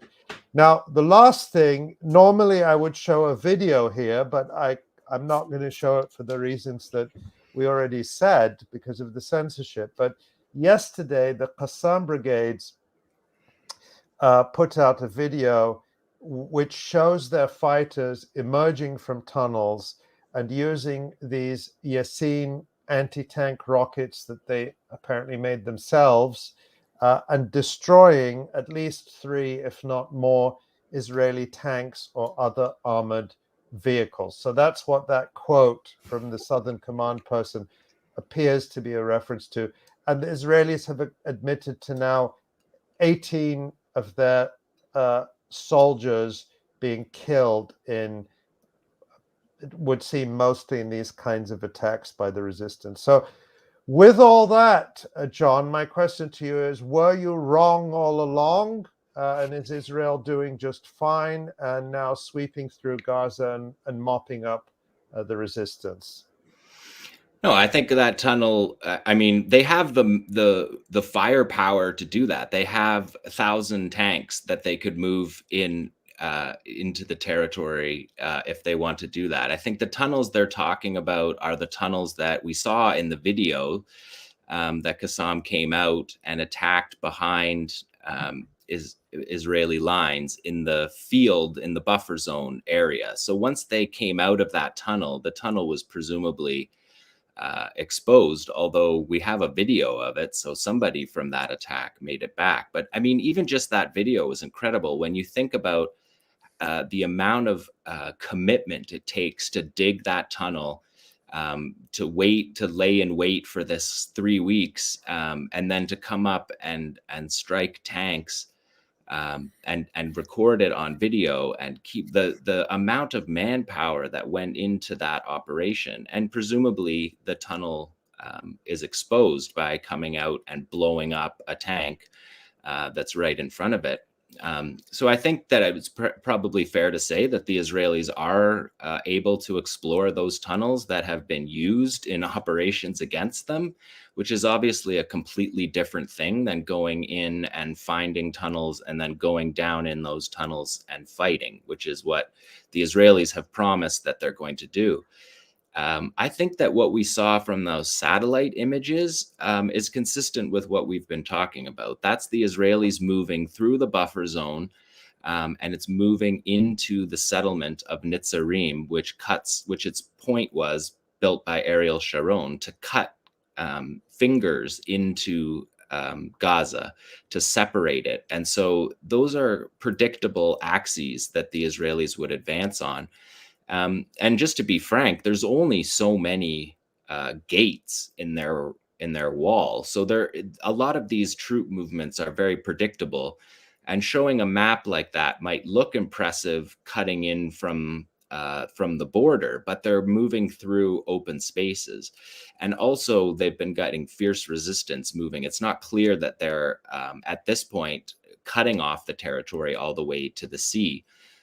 But that is an area that I think we predicted that they would move into. They will move into those settlement areas and they'll encircle the territory.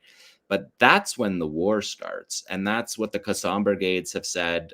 That's what IDF, people said to Seymour Hersh and whatnot, that these are defensive positions at first in open fields that are very difficult to fight in. And the Israelis moved through that territory. It took a week.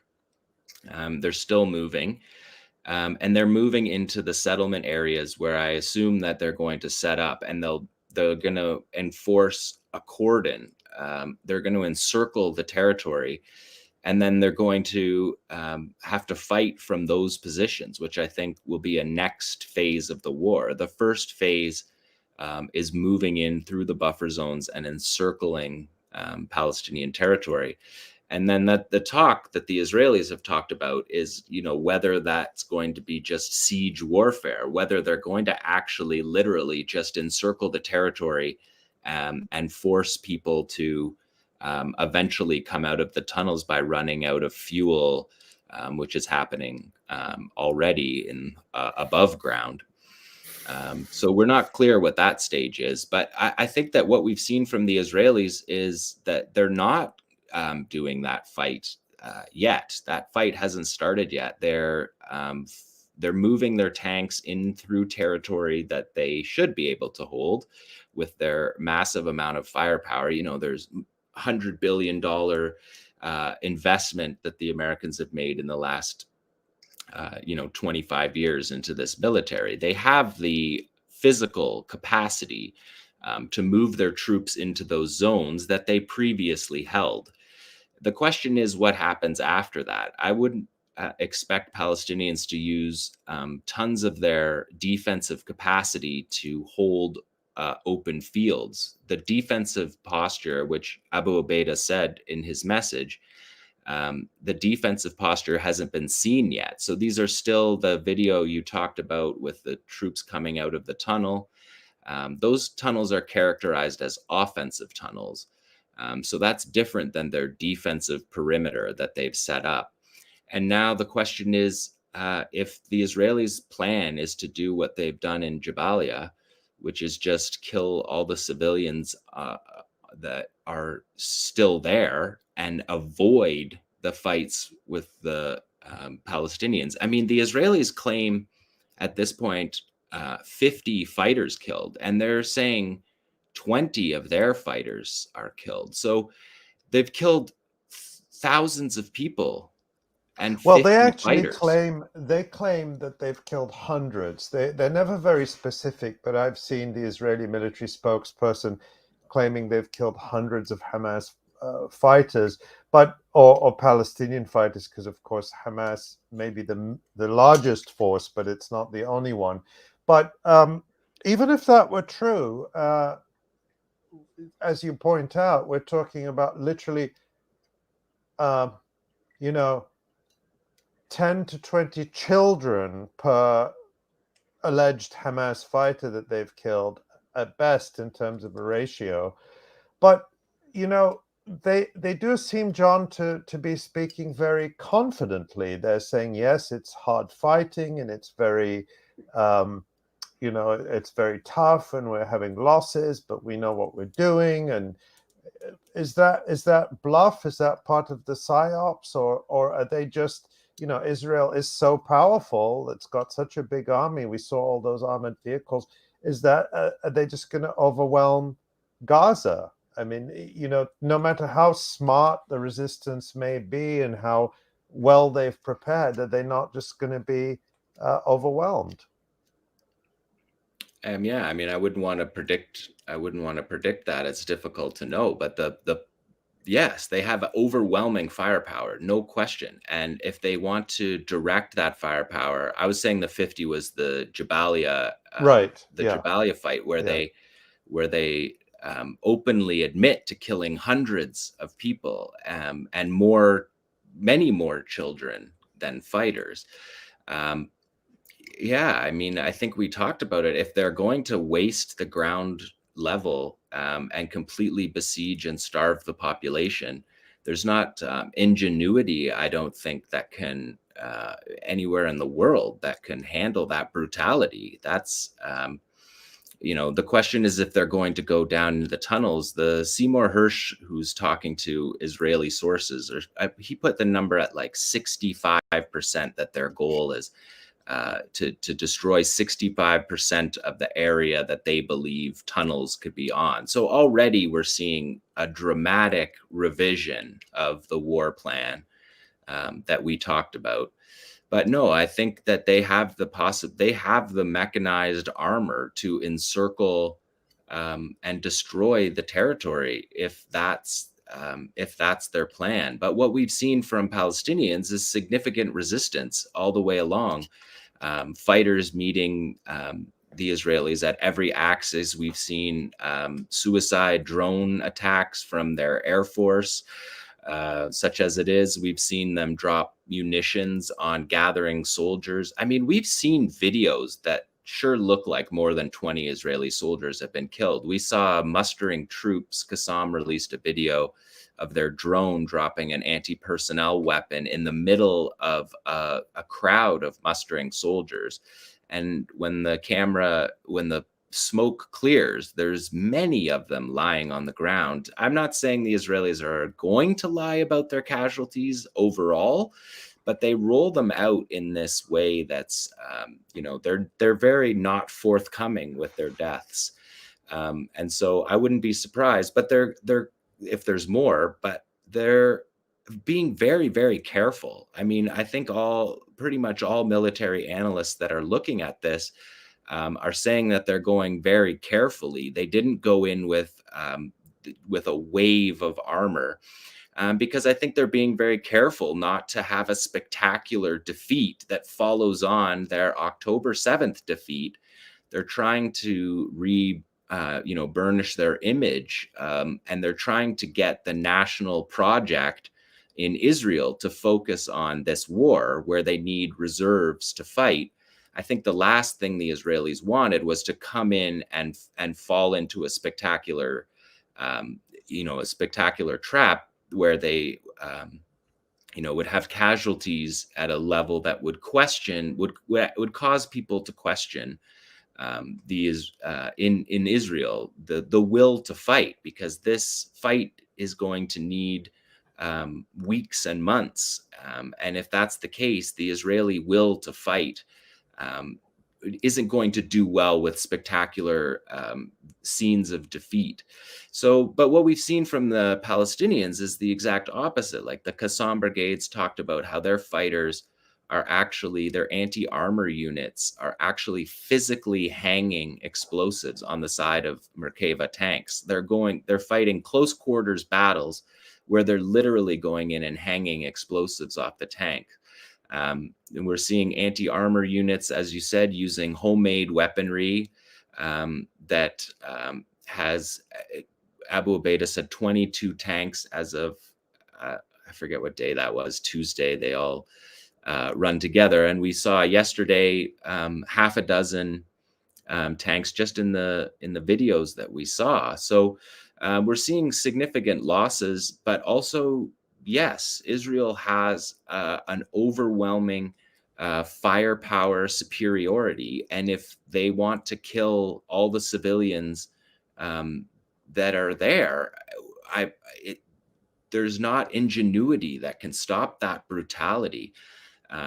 It's really brutal. The double tap that Gada talked about, like, that is just such a brutal way to fight. When you attack the rescuers that show up at the scene, there really just doesn't seem to be any red lines. You talked about their diplomats referring to Dresden, which was a firebombing of civilians.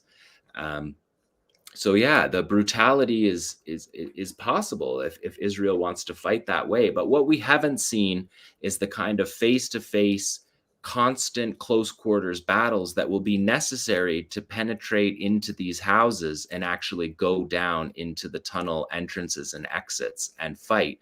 At this point, they're just dropping the buildings on top of I mean, they said in Jabalia that that was on top of a tunnel network, but we saw from that crater wasn't 50 meters deep into the ground. And the there were Israelis all are these saying, fake reports I saw going around saying that, the ground collapsed after the bombing, and there's absolutely no evidence. there's no evidence of that. There's no evidence of the concrete that would line the tunnel. Do you think, John, that the Israelis were? I mean, obviously, it's morally atrocious and reprehensible, satanic to drop multiple bombs in the middle of a refugee camp. But do you think, in a way, they thought, like, maybe they're under the refugee camp? Maybe if we just drop the biggest bombs we have on the refugee camp, it will reveal the tunnel network. In other words, do you think this was in a way, them looking for the tunnels using explosives? Yeah, and that's what they've been doing. And then when they say they're targeting the tunnels, they have a writ that they believe justifies bringing down these houses on top of them. But no footage that we've seen has shown that. Presumably, if you're going to bomb from the air to destroy a tunnel, you would end up with a massive hole in the ground that connects to that tunnel. And we haven't seen anything like that yet. John, they have something called bunker busters, which are, of course, provided by the United States, and which are bombs designed to penetrate into the ground. And we've seen them using these kinds of bombs. How far down do those kinds of bunker buster bombs go? Not 50 meters, which is where the beginning of the tunnel network is. And the Israelis their tunnel warfare people talk about how that Hamas dug those tunnels based on bunker busters, just like they dug the tunnels based on the wall that Israel built around the Gaza Strip. They adapt to those conditions. 50 meters below ground isn't able to be reached by a bomb. And the Israelis say there's tunnels that are 80 meters deep. They've found tunnels. They stumbled across a tunnel that was 70 meters deep. So they've already laid eyes on tunnels that are that deep. I've been in a tunnel in Gaza that was dozens of meters underground. When I was in Gaza, this was not obviously a military tunnel. It was on the Gaza border, but we actually went down in an elevator, an elevator on a platform, and the thing had like rails going down the shaft. This was a very wide shaft, and there was a circular metal platform that you could park 2 cars on side by side. That's how big it was. And there were operators in safety gear and hard hats. And then when everything was clear, he pressed the button, and we went all the way down, and the hole at the top became quite small. I mean, I wasn't able to measure it, but we went very deep underground. And then there was a horizontal tunnel from that shaft going out towards Egypt. This was a tunnel going under the Rafah crossing. This was in 2013.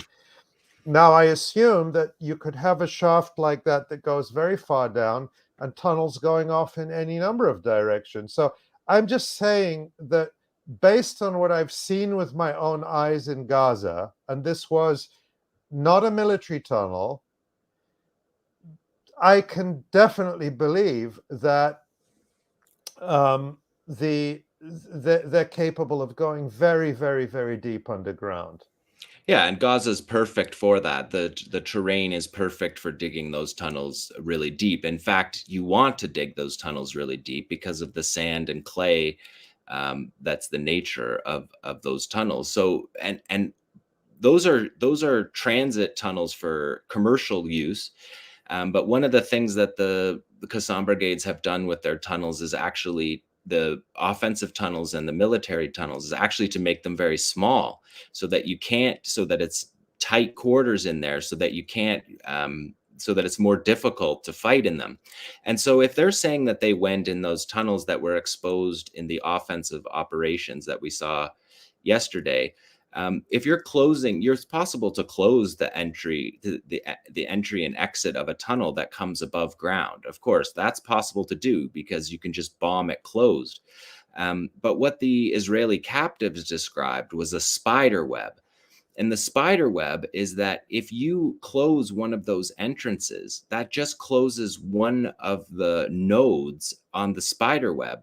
The tunnels have been built in order to lose tunnels. Parts of the tunnel can be lost without losing the main. That's part of the reason why they call it the metro, because there are main routes in the tunnel, and then they branch off to the outside from there as a spider web. So the Israelis will have to, if they're doing what they're saying they're going to do, they would actually want to go into that tunnel and then follow it through to find and to map the spider web. And that's the thing that they're not doing. And their number 2 of the IDF Gaza division told Reuters that bombing the tunnels doesn't work. It has caused minimal damage to the tunnels themselves.